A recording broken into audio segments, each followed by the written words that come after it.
We were actually in a session. I was trying to get to know your work, and I was like super stressed. Do you remember that? I think like fairly recently. Yeah, I think it was probably The first February or March, somewhere around there. And I remember talking to you and getting really, really, really emotional, feeling really sad. And you said, "Why don't you try some touch? Why don't you try, soothing yourself using the modality of touch?" And I was like, "Wow, that's a great idea."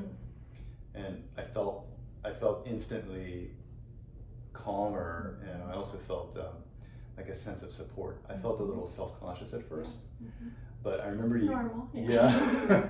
But I remember you saying something like, "Your body won't know that you're self-conscious. Like your body senses the touch."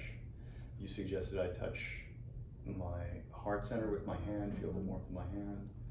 And these things were so soothing that I started doing them in meditation, Awesome. and sometimes during difficult discussion with people I was close with. But it's a different story when I'm in session with a client, or if someone is in a meeting, or if they're with someone who's not advocating. Right. Like when it's touch. safe and welcome, then it's still scary to do that. Yeah. And then imagine how do you do it That's in right. an environment where that's not normal. What do you have anything you recommend to people? So, I guess in that realm, I would talk to people about how to do it in more subtle ways. So like right now, you're using self-touch. We're almost always in contact with ourselves. It's just about bringing kind of a conscious awareness and a quality of presence and relationship to it. Yeah. So we're touching ourselves all the time, all day. And if you're in a meeting, you're probably doing all kinds of things like this unconsciously. So this is just about kind of choosing to use touch as a support in any moment. And you can do that under the table. You can do that, hand to hand.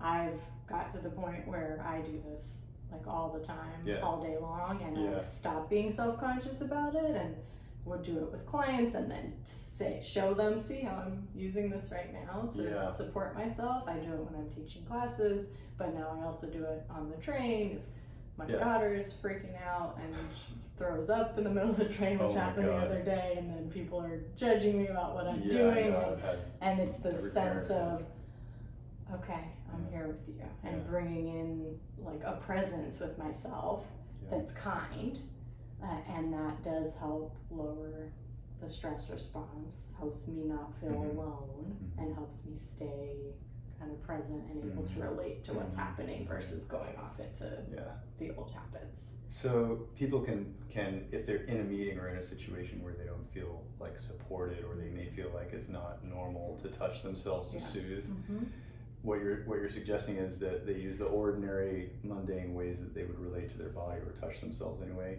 like holding their own hand in front, or holding their hand in back, crossing their arms, like kind of all those things be soothing to people?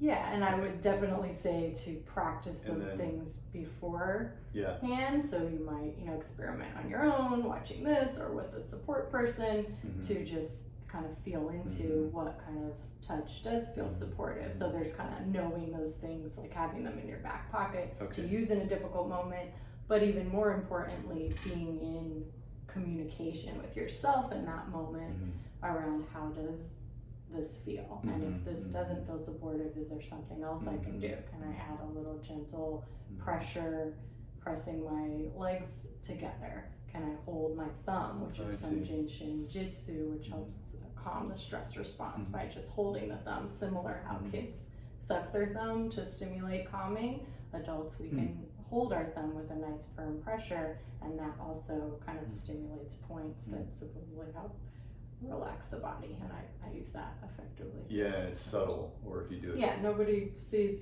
this is in my lap. I just look kind of calm and relaxed, but I'm soothing my fears in that moment.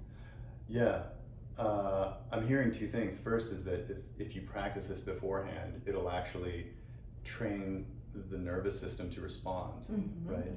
And the second thing is by practicing on your own, giving yourself time to experiment with touch as a soothing method, you actually find what works for you. Exactly. Like so some people experimenting, right? Yeah. And as you said, kind of building that pathway, and you might even add in, you know, the touch connected with some words or some imagery or the sense of a kind person with you, and then when you just initiate that touch, it might, you know, bring back that whole package and really have a extra soothing effect.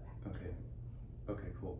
And how do you introduce touch to someone? Like what words do you like to choose to someone who has either never used self-soothing touch or might be a little bit hesitant to use it or afraid of a new thing?